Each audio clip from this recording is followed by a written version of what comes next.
Hello and welcome to On from Uman. The 232nd Rifle Division of the Soviet 40th Army has now seized the river crossing at Uman. Contact with German forces has been broken. After a brief rest, Lieutenant Furkov's platoon is tasked with patrolling to the south to find the next line of German resistance. I'm using this basic campaign as a learning experience for the new Chain of Command 2 rules. There'll be 6 scenarios straight from the book, and it's all fictitious stuff. Campaign victory points will be as follows. 3 points for a major victory, which will be capturing the objective, if there is one in the scenario, or a minor victory will be 1 point, which will be reducing the enemy's force morale to 0. The first scenario is the patrol, a classic encounter in no man's land. The mission is to deny the enemy this critical ground between the main lines of the defence. To win a victory, the opponent's force morale must drop to the point where they lose a command dice, and for both of the platoons that is a force morale of 4. So here's the ground for today's scenario. The road runs from the north, which is at the bottom of the table, to the south at the top, and the German forces are further to the south. The ground is fairly open, there's a few rises with some trees on top, and there's a small culvert crossing a boggy area in the centre of the table. At the start of the patrol phase, the Germans entered the table top left and the Soviets bottom right, and you can see the results of the patrol phase here. As a result of that, the 3 Soviet jump-off points are indicated here, one in the dead ground to the left of the road as we look, one on the table edge bottom right, and one on the table edge top right. And the German jump-off points are indicated here, one on the left-hand edge of the table, one on a small rise in the trees, and one close to the culvert. Right, let's have a quick look at the platoons involved in the scenarios. For the Soviets, we have Lieutenant Alexi Furkov and his inferior senior leader, Sergeant Vladimir Pukin. Alongside them is a sniper team in platoon headquarters. They have 2 sections of a junior leader, 1 LMG and 3 crew with 6 riflemen, and the 3rd heavy section, 1 junior leader with 2 LMGs and 4 crew. They weren't allowed much support in this scenario. 5 points only were rolled, and they were only allowed to use infantry units indicated in white. So I went for a 50mm mortar team, which is 2 points, a commissar 2 points, and a replen point for 1. Of note, I'll not be using the at the sharp end campaign rules for this, and I'll probably just top up most of the platoons with reinforcements as we go through the campaign. But I'll certainly be giving the leaders wounds and possibly killing them off and promoting somebody in their stead. Right, onto Unterfeldwebel Kruger's platoon. There's only him in the HQ. He has 3 identical sections of 1 MG34 and 3 crew with 6 riflemen, and obviously each has a junior leader. Now they had 6 points for their support. They did have an extra 1 because of the difference in the platoon's ratings. So I've given them an infantry section with junior leader for 5 points and an adjutant. So with a total of 4 sections there to defend no man's land, I think the Soviets are going to find this one quite difficult. So here we go, it's patrol time. Let's have a look at the Soviet jump-off points. The one on the left here in the dead ground behind this little clump of woods. That's a German one to the left. There's one in the trees there on that little bit of high ground. And over by the culvert, just behind there by the road, there's another jump-off point. And coming back towards the Soviet start line, there's one here on the edge of the table, just to the left again of this little rise with the trees. And over on the right-hand side of the table at the edge here, it's very open, and they got their final jump-off point there. So I'm not quite sure of the tactics here. It is just basically wear down the opposition and win no man's land. So I'm thinking that the mortar will be back here in a bit of dead ground, possibly pushing sections up on the left here. The one on the right is very exposed, although they do have the dead ground there with the trees. So it might be coming in from the right as we look. Germans have the higher force morale, so they're starting. 6 does nothing, 3 ones, 1 2. So on a 1 and 2 added together, this section has deployed on the high ground in the trees, so they're in light cover, and the junior leader has put both teams on Overwatch. So on 2 ones together, I've got a section deployed in those woods there from that jump off point, and they will put down suppressing fire on this little clump of woods, which is just by the Soviet jump off point. End of phase. So 2 chain of command points for the Soviets. That takes them to 4, 1 1 4. On one of the ones, the sniper team will just pop into these woods here, and they'll be firing at the section on the hill in the far distance. Needing a 3, that's a hit. So rolling for effect as if in the open. 3, and that's 2 shock. And before I forget, I'm going to roll to see if the Germans can spot the sniper because they're on Overwatch. Need a 6. Oh, can you believe it? Yes. So, open fire. 8 dice for the MG34 and 6 for the rifles. 14, hitting on 5s. So that's 5 hits. Now, snipers don't take shock, so I need 1 kill with 5 dice. And there we go. Got it. And that sniper team disappears. I don't like it. Immediate reduction in force morale. -1. And the Soviets are now on 8. Already things not going particularly well for the Soviets here. Never mind, we'll deploy the mortar team with a 1. So here they are in the lee of that little rise. They're over 12-inch range to the nearest target and no line of sight, so they can't fire without a senior leader on the table. Enter Vladimir Pukin. So he'll come there on the 4, and hopefully he can move up to that tree line just on the right there to do some spotting for the mortar soon. End of phase. Right, 6 does nothing, 1 chain of command. They're both on 4 points now, 1 2 2. On a 2, the left-hand section, as we're looking, will continue suppressing fire into this wood here. And on a 1 and 3 added together, the junior leader will take off the shock from the section on the right. End of phase. Right, double phase for the Soviets. 1 chain of command point to each side. 2 4s. Right, here we go then. Pukin will move up to those trees and start to do some spotting for the mortar. That's more than enough. So there he is. You can see the section on the left, and he'll shout down to the mortar to engage. Effective range, 3 dice, hitting on 5s, Storm of Steel. 1 hit, 1 reroll. 2 hits, another reroll.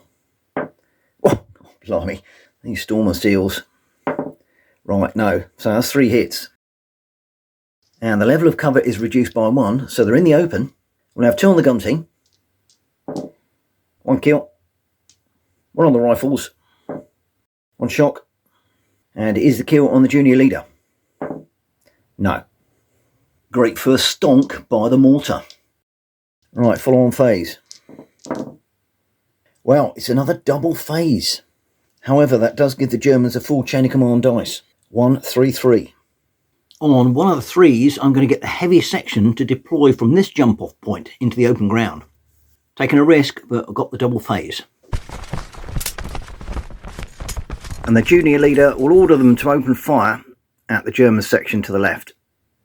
12 dice, hitting on 5s. So that's 4 hits, 2 on the gun team. No effect, they're in light cover. 2 on the rifles. Well, that's 1 shock, 1 kill.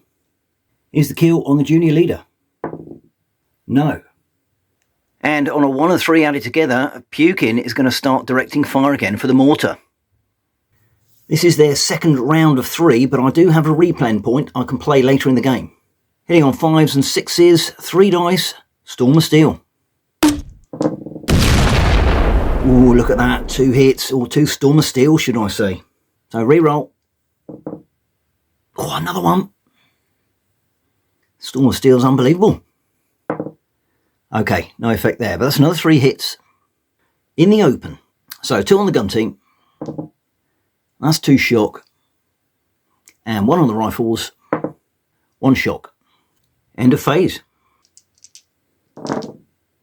Well, can you believe that? Another double phase. So that's 1 chain of command point for each side and 2 fours. So on one of the fours, it's going to be the mortars again. They're firing their last round before the replen. 3 dice, hit on 5s and 6s, Storm of Steel. Well, that's another one. Oh, blimey. These dice are fantastic. Yeah, people will probably think I'm fiddling in this. Okay, right, another 3 hits though. So let's have 2 on the rifles. They're in the open, so that is 2 kill. And the gun team is 1 shock. Right, has the junior leader been hit? He has. So 1 kill, and let's see what's happened to the junior leader. He is stunned. Let's do a bad thing that's happened for that. And a 5 is -1. German force morale goes to 9. So here we go, with about the 3rd or perhaps even 4th phase for the Soviets. Lost count. I don't get one there. 6 does nothing. 2 chain of commands. 1 and a 4.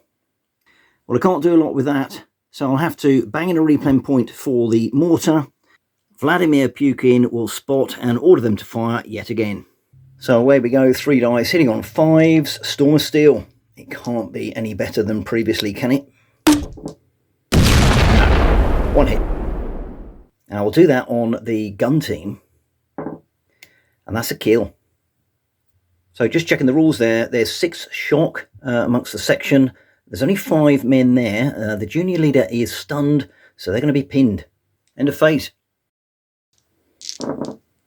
Right, Germans get a chain of command there. So they're on 8, 1 full dice plus 2. 1, 3, 4, 4. So I'm thinking that junior leader here is going to machine gewehr the senior leader hiding in the trees, spotting for the mortar. They previously got rid of the sniper pair here. Now they're having a go at Pukin. 10 dice, hitting on 5s, Storm of Steel. 5 hits and 2 rerolls. So just the 5 hits. And similar to the snipers, of course, the leaders don't hold shock, so we're looking for 6s. Just the 1, but that's a wound. What's happened to Pukin? Well, that's it, 1 wound. Bad things happen. And that is a -2, which would put the Soviets down on 6, but I'm going to use a chain of command dice to ignore that roll. And on a 4, Unterfeldwebel Kruger is going to deploy in the woods with this section. He'll take off 3 points of shock, and therefore this section will not be pinned. And of course the Germans do have the adjutant off table. Well now, it is 6-tastic. 3 6s there, I think that's end of turn. So that means the German junior leader will be active after this phase. 1 and 4. Well, of course, I would love to get the heavy section moving, either firing and or moving up into cover there, but I haven't got the dice. So Vladimir Pukin will activate on the 4, and he can tell the mortar to open fire again. 3 dice, hitting on 5s, Storm of Steel. Well, there we go, they missed then. They only have 1 round left. End of turn, and the German junior leader gets up. But it does, of course, mean that the Soviets have another go. So 1 chain of command, 1, 3, 4, 4. So it hasn't come up yet, and I don't want the Soviets to get into cover, so a chain of command dice will be played by the Germans. This section will open fire on the Soviet heavy section in the open ground. And the Soviets will play hit the dirt for 3 chain of command points. Because of where the German section are, I'm not going to allow them all to fire. The MG34 can and 2 riflemen. So it's 10 dice, hitting on 5s. 5 hits. 3 on the furthest gun team. 2 shock. And 2 on the nearest gun team. 1 shock. Well, that could have been better. On a 4, Pukin will get the mortar to fire their final round. 3 dice hitting on 5s, Storm of Steel. 1 hit, 1 reroll. Another reroll. Okay, 2 hits. 1 on the gun team. Kill. 1 on the rifles. 1 shock. Now, is the kill on a leader? No. So that gun team is wiped out. And the shot goes with them. Bad things happen. -1. Germans are on 8 force morale. Well, I have got 1 1 on the command dice. The mortars have fired all of their rounds now, 3 of their own and 3 from the replen point. They can't do any more, so they will move off the table rather than become some fodder. But I tell you what, they've done a sterling effort there. And on a 3, this junior leader will activate. He'll take a point of shock off that team there and get them to double away to their right, so they're in cover. But that's more than enough to get them into cover there, and they will take another point of shock because they're slightly disordered. So there they are, out of line of sight, in cover, and they'll have to reorganise themselves and get rid of that shock before they do anything else. But I tell you what, on that final 4, the Commissar will make an appearance. I've got no chain of command points to use at the moment, but as soon as we get some of them, it will start to take some shock off. End of phase. So a quick synopsis here. Just the 2 German sections on the table at the moment, both at the far end as we look, one in the clump of trees on the left and one on the right, funny old thing. And old matey Kruger is on there as well, just gives some assistance. It's an empty battlefield at the moment because on the left, back up here, we've got Vladimir Pukin, who's wounded. He's in the woods, hanging about there, but nobody's with him. The mortars have now disappeared. But over on the right, we've got the heavy section in the trees, and the Commissar has just arrived to give him support there. So it's all to play for. All right, German phase. 2, 2, 3, 4, 4. On a 4, Kruger will activate here. He'll just take the points of shock off this section, so they're down to 0. In actual fact, it's only a team at the moment. On a 3, this section leader will machine in Gewehr again with the MG34, and they're going for Pukin. 10 dice, hitting on 5s, Storm of Steel. 5 hits, 2 rerolls. 6 hits, another reroll. Ooh, 7. Just the 7. Right, we're looking for 6s now. Any 6s and Pukin is gone. And that's it. Pukin is browners. Sorry, fella. You've stuck your neck out of those trees too far. And that's how bad things happen. -1. Soviets are on 7 force morale. Now on a 3, I think I'm going to push forward one of the German sections to their forward jump-off point. This is a bit risky, but they can go into Overwatch if they get there. And because Kruger's on the table, it doesn't really matter because I've got the adjutant, so they're on. And the junior leader will place both teams in Overwatch. End of phase. Well, can you believe these 6s? Another double phase. 1 chain of command point for the Soviets on 3. So I can't do a great deal with that, but I'll get one of the sections to deploy over here in the dead ground. Follow on phase. Well, look at that. 4 chain of command points and a 4.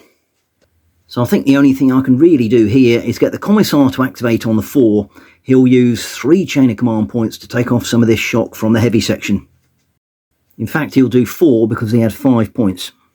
End of phase. 1 chain of command for the Germans. 2, 3, 4, 4. I can only use one of the 4s, but I think I'll activate Kruger and he will tell this section to leg it up here. Now they're in dead ground, so they're okay, but they'll certainly go at the double.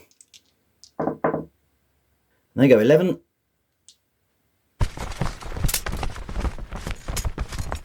Which is pretty much perfect. On a 2, another section will deploy in here. And on a 3, this section, both teams will go on Overwatch. Germans are fully deployed. End of phase. Right, it's chain of command point-tastic here. Another 3. 1 and 3.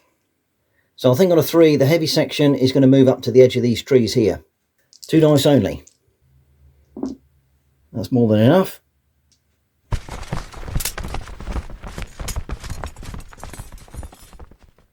But I'm afraid that movement will have been spotted by 2 German sections on Overwatch. Firstly, the section here by the culvert, and secondly, the ones on the hill over there. Not everyone will be able to fire, but it might be nasty. So firstly, the section by the culvert, I'm not going to allow the MG34 to fire, and not all riflemen can fire, so I'm going to give them 5 dice only. However, it's close range, they're hitting on 4s. And that's 4 hits. So the section will have light cover. It's 4-5 shock, 6 kill. We'll do the near team first. 2 dice. That's a kill. And the far team, no effect. Right, here's the kill on the junior leader. No. But now this section is going to open fire. The MG34 and 4 riflemen. This time hitting on 5s. 5 hits. We'll have 2 on the near gun team. 1 kill. And 3 on the right hand team. 1 kill. Now, is either of those kills on the junior leader? It is. Right, let's do 1 kill first. What's happened to him? Wounded. Bad things happen. Ooh, 6. It's -2. And the Soviets are on 5 force morale. Precariously close to losing. End of phase. Right, German phase. 6 does nothing, 1 chain of command. They now have a full dice and 3 2s. Well, I'll tell you what they're going to do now. This team, what's left of the section, is going to leg it over here. Take this Soviet jump-off point and play a chain of command dice to end the turn. Bit gamey, but I suppose that's the way you play it. 3d6 less 1. Well, that's more than enough, 12. So that section there takes another point of shock, but it doesn't really matter. They're on the Soviet jump-off point. Germans will play a chain of command dice to end the turn. Now, that is a bad things happen. That's -1, a loss of a jump-off point, and that is enough to tip the Soviets to 4 force morale, and that means they lose this scenario. Well, there we have it. No Man's Land is dominated by the Germans in this scenario. To be honest, the Soviets didn't get much of a look in. They had a very effective mortar working from this side with old Vladimir Pukin, who has crawled his way off the battlefield, mortally wounded, or is he? He might return. But the Germans swamped it with 4 sections. They took a bit of a hit from that mortar, like I've said previously, but to be honest, there was far too much firepower down there. And what were the Soviets doing? Not a great deal. Heavy section pushed forward here on the right. Commissar just slightly behind. But where's Furkov? He's not even in the game again. I mean, they had multiple phases there, but ultimately the dice were pretty rubbish. Anyway, 1-0 to Kruger.